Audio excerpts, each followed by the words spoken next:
Hello and welcome to the Bucket Lister podcast. Join your host Keith Crockford along with special guests who have travelled the world, here to share stories of their adventures and plenty of inspo to add to your bucket list.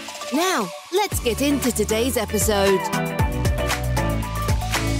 Hello, everyone, and welcome to this episode of the Bucket Lister podcast. I am your host, Keith Crockford, and we are back today chatting with Hannah Locke. Hello, Hannah. Hi, good morning. How are you? I'm very well, thank you. Yeah, how are you? Very well. It's been a few months since we had you on the podcast talking about altitude.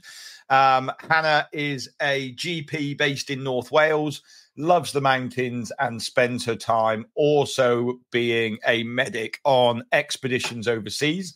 Hannah's now created 2 courses, one in altitude medicine that can be done by any of you guys who are interested in heading to altitude, want to be more in the know of what's going on. And we talked about that in our podcast last time we did with Hannah. And then, Hannah, you've just launched a new one now called Women's Health for Mountain Adventures. That's right. Yeah, it's been out for a few weeks now. And getting some good feedback from it. So hopefully it's helpful to some people.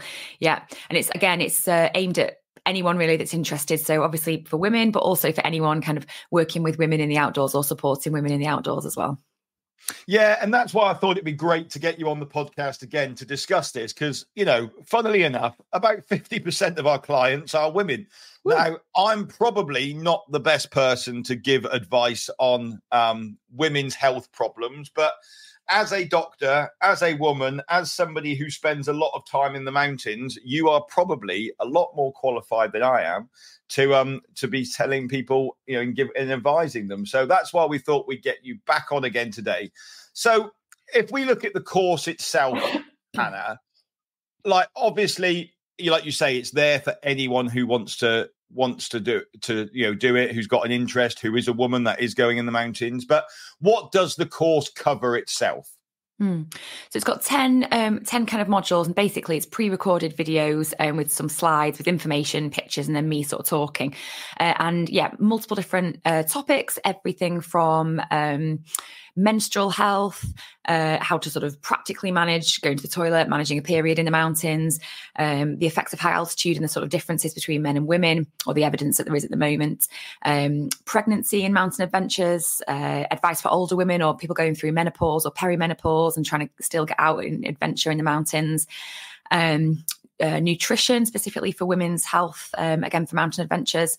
What else? There's all sorts on there. Specific kit and equipment designed for women and the sort of differences between men and women for that sort of thing. And then it touches on a few other sort of specific women's health problems, like gynecological issues that might be an issue in the mountains and how to kind of prevent or manage them to have the best time in the mountains, basically.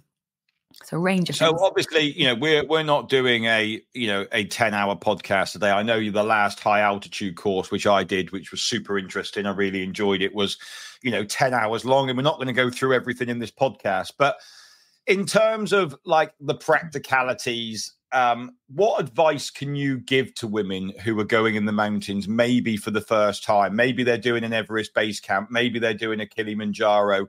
It's the first time they've ever done a trip like this. And, a lot of people are worried about where can I go to the toilet? What's going to happen if I'm on my period? What advice can you give, having done it yourself? What practicalities and advice can you give? I think the most important thing is to find that information out, because now, fortunately, there is that information out there and lots of free resources, or my online course. And lots of women, have been doing this now for years. So the information is definitely out there. So don't struggle on your own, just trying to make it up as you go along. Even though you probably do a fine job at it, there's definitely people that have had the experience and know ways that can help people. So yeah, get the information before you go so that you're not struggling. And generally, sort of practically speaking, obviously, it depends on the type of trip and it depends on what facilities will be there. So, for example, the two that you said there, maybe an Everest base camp or a Kilimanjaro, they're going to potentially be quite different in terms of facilities. On many Everest base camp treks, you'll be going via, tea houses where there's potentially toilet facilities or even showers or washing facilities, sometimes. Whereas on a Kilimanjaro trek, not usually quite as good facilities in that sense. You know, you might be using a camp toilet or even going behind bushes or whatever. So I think, finding out all that information so people know what to expect, and then having a practice, to be honest. So going out into the hills or mountains in the UK or wherever you're from, practicing using certain products. For example, some people totally happy to just go for a wild wee behind a bush, no drama. Some women like to be able to use a shiwi, or I think that's a brand name. I can't remember what the generic name for that is, but basically a plastic or silicone device that you can use to be able to go to the toilet without having to take your trousers down. You can do it standing up, so it gives a bit more flexibility, which is great. Some women really get on with those. I've seen lots of women not get on with those as well, though, when they come out from the bush and then it's everywhere and they're like, I'm never using that again. Absolutely. I've definitely had some disasters with them, so I'm not a fan. But some women are. But I'd just say practice. So definitely practice in the shower with that one, because it can make a mess if you get it wrong. You don't want to be doing that on your trek when you've only got one pair of trousers and you've made a mess. So have a practice. And then this is similarly for, managing periods and things in the mountains.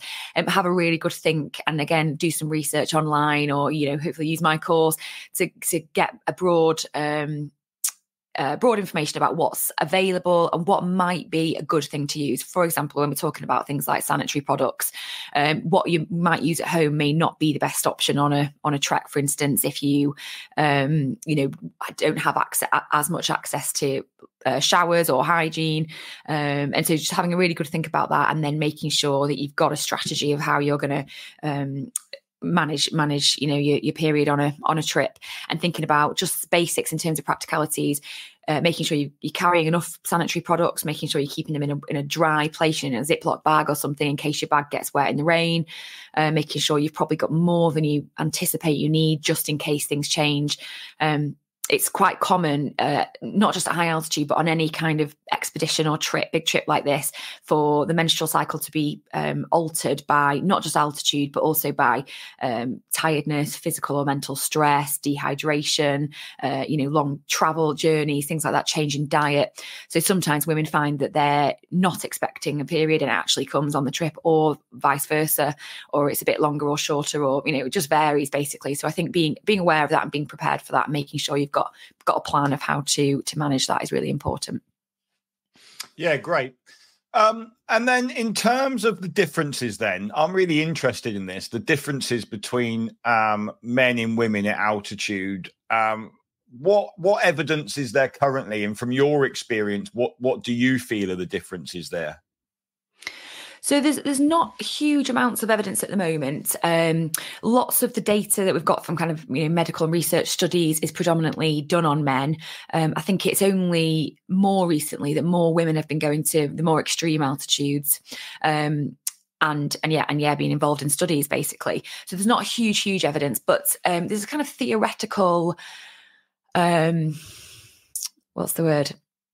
There's kind of theories to suggest that women might cope better at high altitude because of differences in sex hormones. So, for example, women have got higher rates of progesterone and estrogen, and men have got higher rates of testosterone. And those hormones have different influences on various things around the body, not just to do with kind of fertility and sexual differences, but also in things like breathing and blood flow to the brain, all sorts of things that are important for high altitude. Excuse me. So, for instance, women have got more progesterone, so and that's something that helps with your breathing. It's a respiratory stimulant, which you would imagine is a very useful thing at high altitude when you want to be breathing more to gain more oxygen. But actually, the evidence isn't hugely pointing towards women doing better at high altitude specifically, although there are differences in rates of some of the more severe altitude illnesses. So it's thought that at the moment HAPE, so high altitude pulmonary edema, is less common in women, but rates of kind of the mild end of the spectrum, acute mountain sickness, AMS, seem to be similar between men and women. So at the moment, there's not huge amounts of evidence that there's big differences. So the advice, to be honest, is the same for both men and women in terms of, making sure you're well hydrated, eating plenty, slow ascent profiles, being physically fit enough for the challenge, that kind of thing. But yeah, there's definitely more data coming out, more research being done. So maybe we'll see differences in the next few years or decades. But at the moment, it's pretty much very similar for men and women, really. And is there anything different that women can do in preparation, or is there any advice you've got for women who are preparing to go to altitude? I think one of the key things, and this is definitely not vital for all women, but for some women, there's a few very important factors. So women have got a higher rate than men of having low iron stores, and sometimes at the sort of extremer end of that, even being anemic or having iron deficiency anemia. And there's lots of different reasons for that. It's not always related to blood loss, but one of the main reasons in women is that if they've struggled with heavy periods, for many, many years, sometimes they can have a higher risk of being iron deficient or anemic. And when you go to high altitude, that's can be a significant problem, because obviously you want as many red blood cells as possible to get that oxygen around when you're going to high altitude where there's less oxygen. So I think if any woman is ever known to have had problems with iron deficiency or anemia in the past and is planning a big trip to anywhere high altitude specifically, then I definitely recommend that they get booked in to see their GP or whoever their doctor is that helps with that several months in advance, to have a blood test to just check what their iron levels are, and just check that they're not anemic, because if they are, then they possibly need some treatment for that, which isn't an instant thing. It takes months basically to get those iron stores back up. So that needs planning in advance. I think that's probably the main one. And I suppose if women are having any sort of specific problems to them in terms of women's health, gynecology issues, anything like that, again, it needs to be preferably sort of well managed at home before planning a big trip, because you don't want to have those issues, disturbing your fun basically on your adventure. And then what about at the other end of the spectrum then, when we get to that stage in ladies when they're going through the menopause? Like how is the evidence suggesting that they deal with altitude? Is there any problems there from that perspective? No, not so far. Basically, the evidence sort of suggests that in terms of sort of performance at high altitude, older women have a similar kind of ability to cope and the same sort of performance standards as younger women or pre-menopausal women. And also there's a few studies, not loads, done on the effects of HRT, which is hormone replacement therapy. So some women going through perimenopause and menopause are on that treatment to help with some of the symptoms that can be quite severe around the menopause time. But there's no evidence at the moment that kind of affects your ability to cope at high altitude or increases your chances of getting ill from altitude. So that's obviously positive. I think it's a really important stage in many women's lives. And I think more and more older people are going on these adventures and going to high altitude, which is awesome. But definitely it's just one of those things to consider if someone's struggling with perimenopause or menopausal symptoms, which can be hugely varied, but often the sort of very classic and common ones are sort of hot sweats at night, hot flushes, feeling very overwhelmingly hot very quickly, sometimes mood disturbance, sleep disturbance, sometimes achy joints, things like that. But it can be any symptoms really. I think what's important is that they have coping strategies at home to cope with those. And if it's really severe and, impacting your life, then speaking to a GP or someone about potentially HRT treatment, because I think some of those symptoms can be exacerbated by going on a big expedition or trek. And again, not only do you not want to make those symptoms worse, but also you want to have a really fun experience on your holiday or your expedition or whatever. So yeah, making sure those symptoms are under control is really important. And sometimes it's just the basic things like making sure you know what your clothing layers are going to be for your trekking, making sure you don't start off with all your layers on, because you're going to overheat, and you're probably more at risk of overheating if you're perimenopausal or menopausal. Making sure you've got a well-fitted rucksack, considering walking poles to help with that joint pain. Just some of the basic things, and just hopefully this podcast will help with that. Just being aware of the issues and being more open to talk about it, and hopefully, working with an expedition company where a leader is more happy to talk about it. And if you're struggling with anything, you can go and approach them and just say, actually, I'm going to have to go a bit slower today because of, whatever. So I think hopefully just opening the conversation and doing some basic things well and being more aware of it, and hopefully managing those symptoms well at home to enable you to perform and enjoy your trip to high altitude. And then you mentioned there about, making sure you get a proper rucksack that fits, making sure you get, your layers correct.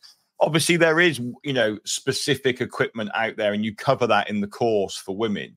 And actually, I see it so many times where people have, a man's rucksack on where the back plate is too big and it doesn't fit properly, and they're already struggling, and we can't get it to sit right on their hips.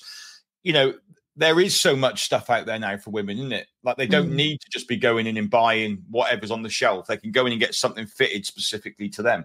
Yeah, definitely. And I think it's really important. It's not just about well, I guess it is about comfort, really. I think comfort is so important, because when you're comfortable and you know your kit, and you've got kit that's actually designed for you, you're going to just enjoy it more. You're going to perform better. You're going to reduce those risks of things like back pain, or just discomfort or rubbing or things like that, which over the course of a multi-day trek can actually have quite a negative impact, and it's just not necessary.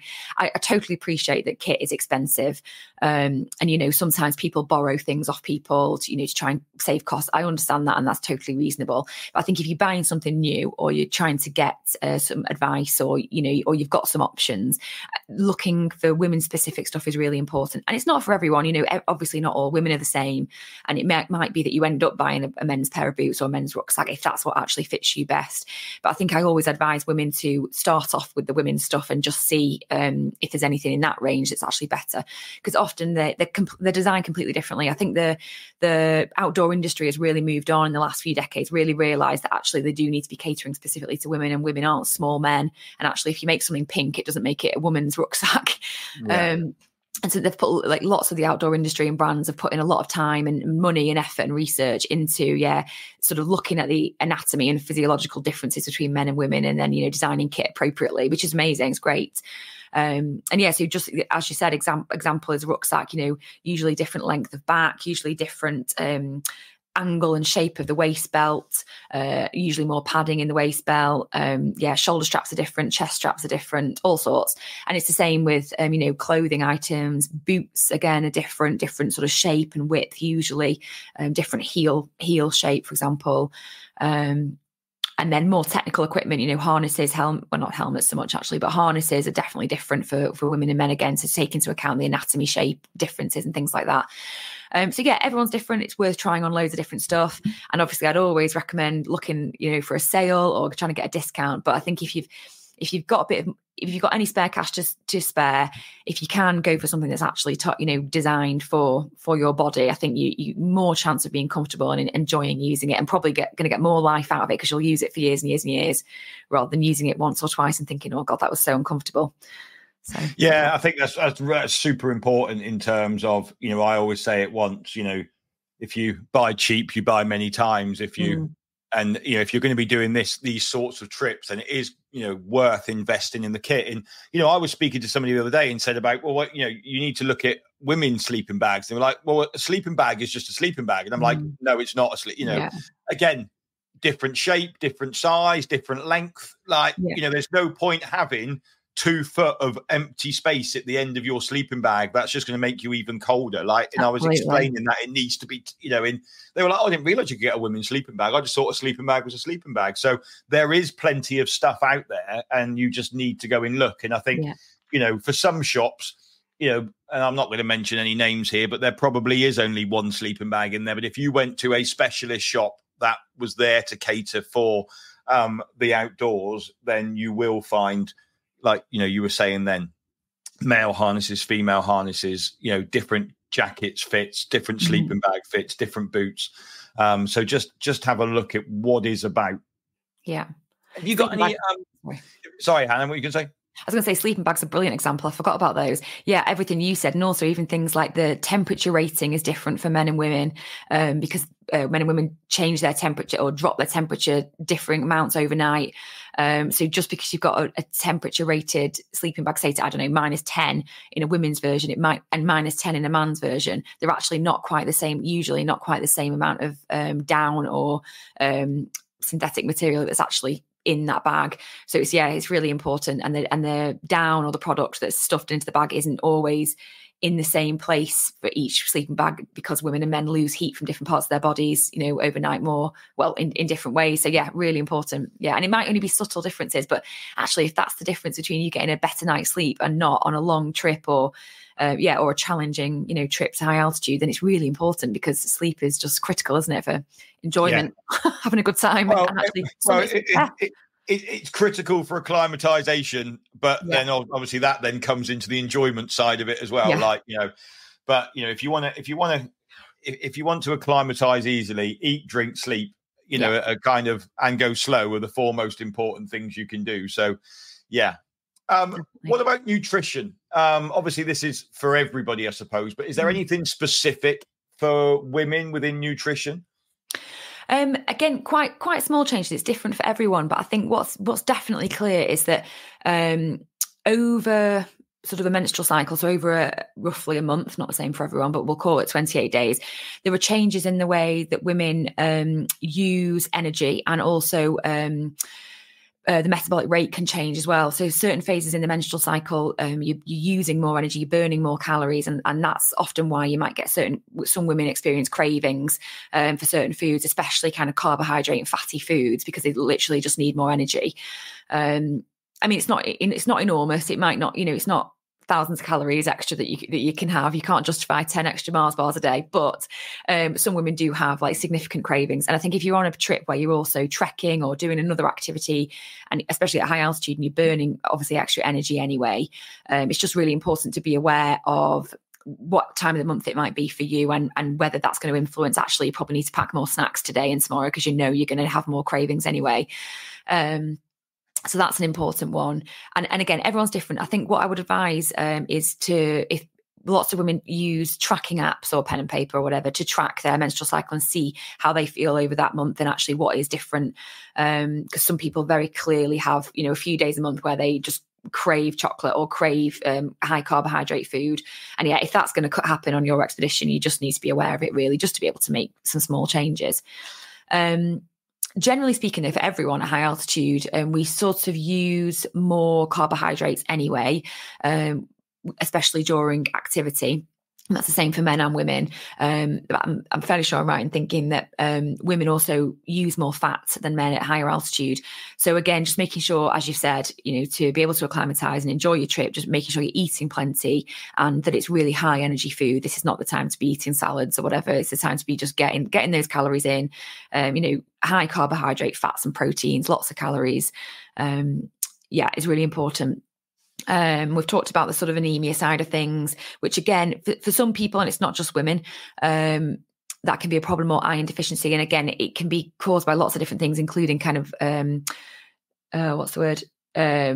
getting enough in your diet, iron or protein. So again, just making sure that if you've got a trip planned to high altitude and you're definitely going to be needing, or it'd be definitely detrimental to have low iron or be anemic, then making sure that you've got a nice varied diet with plenty of protein, whether that is from animal sources or plant-based, whatever, as long as you're getting a good variety of food, and enough protein is really important. Nutrition, what else? I'm just trying to think if there's anything more specific. There are some women that struggle quite a lot with premenstrual symptoms. So kind of just, again, at the sort of later stage of the menstrual cycle, just before a kind of period is going to start, some women get a lot of symptoms around that time, which can affect all sorts of things like mood, ability to sleep well, sometimes bloating or abdominal pain, all sorts of different things. And there's a few sort of food items or vitamins, minerals kind of thing that can, or there is evidence to say that they do help with some of those symptoms. So things like magnesium is particularly good for helping with bloating. Vitamin D, again, just generally has been shown to reduce some of the symptoms of that PMS. And iron as well, non-heme iron, so non-meat iron, but plant-based iron, so things like green leafy vegetables, stuff like that. And so it's worth experimenting at home. If women are struggling with these symptoms in day-to-day life, it's worth experimenting, putting these supplements in or eating more food with these things in to see if it does actually help their symptoms. And if so, fantastic. And then they can maybe help try to incorporate some of that on their trip away, and it might just help keep on top of those symptoms so that it doesn't, affect their trip. And what obviously, like, is there anything that you would recommend to a woman different to have in their first aid kit and in their supplies when they're away on a trip? Generally speaking, not necessarily anything super dramatic, but I think, we always advise everyone to have like the simple painkillers, paracetamol and ibuprofen, which I think is really important anyway, for all sorts of pain. But I think if women know that they, suffer from menstrual cramping or, premenstrual symptoms that include pain, or, older women who might get that joint pain around menopause time, if they know that something helps them at home, even if they don't have to use it very frequently, I'd still encourage them to pack it, because it's better to have it, and be on the safe side when you're away. So whatever pain relief that might be, and it might just be the simple, usually, hopefully, just the simple stuff, paracetamol, ibuprofen, or it might be something else. Some women are on medication for other things to do with women's health. So, for example, some women who have very heavy periods might be on things like medication that helps reduce that bleeding. A common one is called tranexamic acid. And again, if they're on that home, they should definitely bring it. Even if they don't use it all the time, they should just have it available just in case. And then I think, again, it depends. Everyone's going to be different, and this might not affect some women at all, but some women are at more risk of having things like urinary tract infections, or other kinds of infections, basically. And I think if a woman has had multiple of those in the past, again, I would probably recommend speaking to their GP or whoever, medical practitioner, and just saying, look, I'm going on this trip. I've had, 3 urine infections in the last 2 years or whatever. It's unlikely to happen on this trip, but it's possible. I really don't want it to ruin my trip. Please, can I have some, or is it okay? Do you think it's a good idea for me to take a pack with me just in case? And it may be after that discussion, you feel you don't need to, whatever, but I think it's worth having a discussion if you know that you've had issues before. I think they're probably the main ones. I can't think of anything else too exciting otherwise, I think. Perfect. And then the last chapter of your course then is other women specific health issues. What would you put into there? So anything, mostly sort of the gynecological problems. So, for example, some women have issues with illnesses or conditions like endometriosis, or polycystic ovarian syndrome, all sorts, loads of random things. And I think being aware of how those conditions affect your day-to-day life, and then just thinking about how that might affect you in the mountains or on a particular trip, is really important. Again, just so, even though you might not be able to do much about it, I think just thinking about it in advance and making small adjustments, like what we've just described, really, making sure you have got some simple pain relief, making sure, if that's relevant to you, making sure you have got your other medications to reduce bleeding or whatever. And even things like, some women find it very helpful, just trying to think of like simple examples, to use a hot water bottle when they're on a period, especially for things like endometriosis. Some women find that really helpful because it can be very, very painful. And you might not necessarily pack your hot water bottle to go on a trek, but you might have like water bottles now you're going to be using anyway. Yeah. Exactly. So you might be able to think, right, okay, I'm going to go and ask the trek leader or the group leader or whatever, can I have some hot water in the evening to be able to use that as a hot water bottle? And that might be something they can easily facilitate, but just having thought about that in advance, it might be helpful. It might help that woman to be reassured that there are small things that they can do to improve their experience of the trip, and getting the expedition leader on board early, and I'm sure they'll be completely happy to help facilitate something as simple as that might make a really positive impact. And then the rest of that sort of talk on the course again just talks about other conditions that might not be solely for women. Lots of men also have things like urinary tract infections and things like that, but they're more common in women. So I've just sort of talked a little bit about those things. And even things like bowel changes, constipation.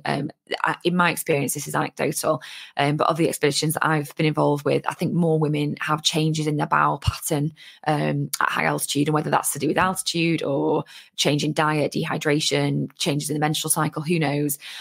So again, probably thinking about if it's something you struggle with anyway, definitely bring whatever you use at home if you have laxatives or whatever, and just being aware that might play a role in your particular trip, and just being aware of it, and hopefully then being able to make a plan to either try and prevent it or at least manage it so that it's not causing a problem.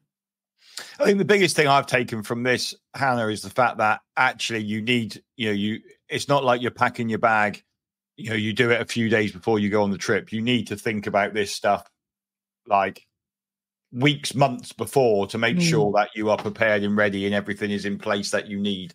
Yeah. I think that's what I've kind of taken from what you've said, really. Yeah, definitely.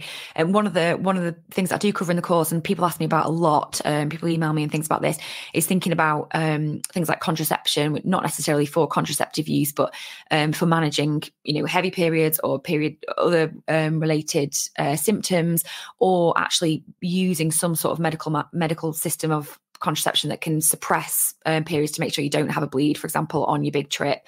And things like that need planning months in advance, because you need to find one that works for you and hasn't got side effects and, whatever.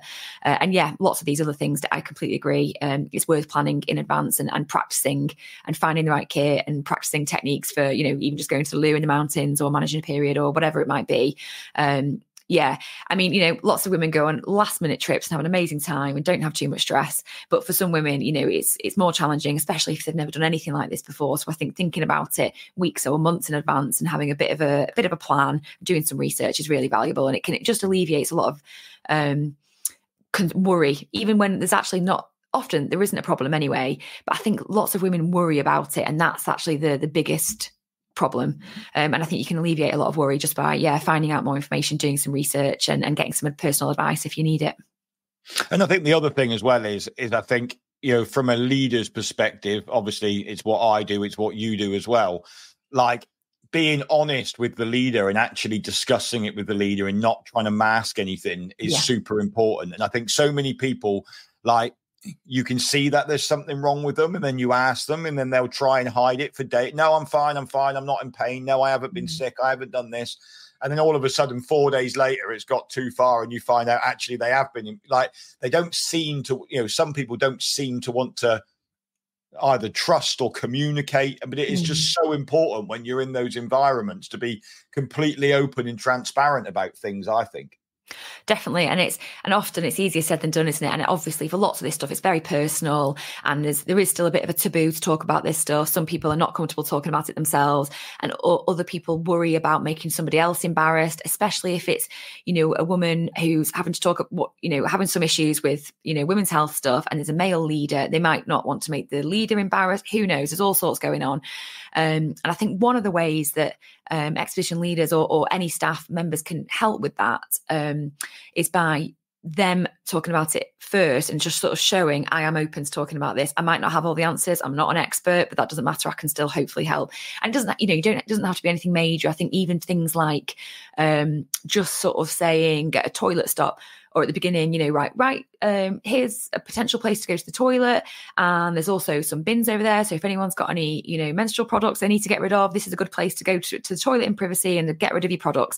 And even just saying something like that just sort of tells the group, oh, okay, this man or this woman or whoever is open, is actually thought about women's health problems and is open to maybe talking about it.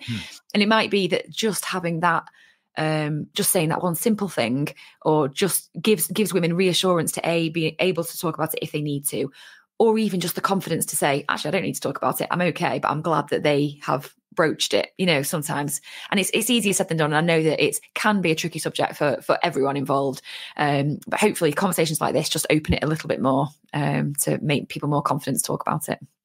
Yeah, I think, and being able to, people, as a leader, you go and do first aid courses, you do all these things. But actually, I think it's great that you've created products like this, because I'm going to put all our leaders through it. Because, like I say, this covers 50% of our clientele. So they need to have, they're not going to be experts in it. They're not going to be a doctor in it, but to have an understanding and to kind of be able to appreciate what you're being told, I think is super important. So thank you for coming on the podcast today, Hannah. It's been really interesting. Obviously, a topic that I didn't think I would be discussing on the podcast, but one that, as we've just said, is super important for 50% of our clients. So it is something that we need to discuss. So where can people find out about the course, Hannah? There's a couple of links either through my website, which is drhannahlock.co.uk, or through the actual platform the course is on, which is a platform called Teachable. And if you just probably put into your search engine, to Google or whatever, Teachable, and then Women's Health for Mountain Adventures, and it'll come up there. Perfect. And I'll also put a link to the course in the show notes for this podcast as well. So if you are interested in taking the course, you don't have to sit there and do it all at once. You can come in, pick and go in, go in and do a little bit, week later, pop back in and do some more. So, but it is super interesting. And if you are heading out onto any high altitude adventures, Kilimanjaro, Everest Base Camp, and you are worried about this stuff, then actually do the course, see what it's like, and hopefully it will put your mind at ease a little bit more. But Hannah, thanks ever so much again for coming on the podcast. It's been great chatting with you. This is episode 99 of the Bucket Lister podcast. So next week, I will be back with the 100th episode of the Bucket Lister podcast. So until then, thanks very much and goodbye. Thanks for listening to this episode of the Bucket Lister podcast. Be sure to click follow to be alerted for next week's episode. For more travel inspiration, check us out at www.thebucketlistcompany.co.uk or follow us on socials. See you next time.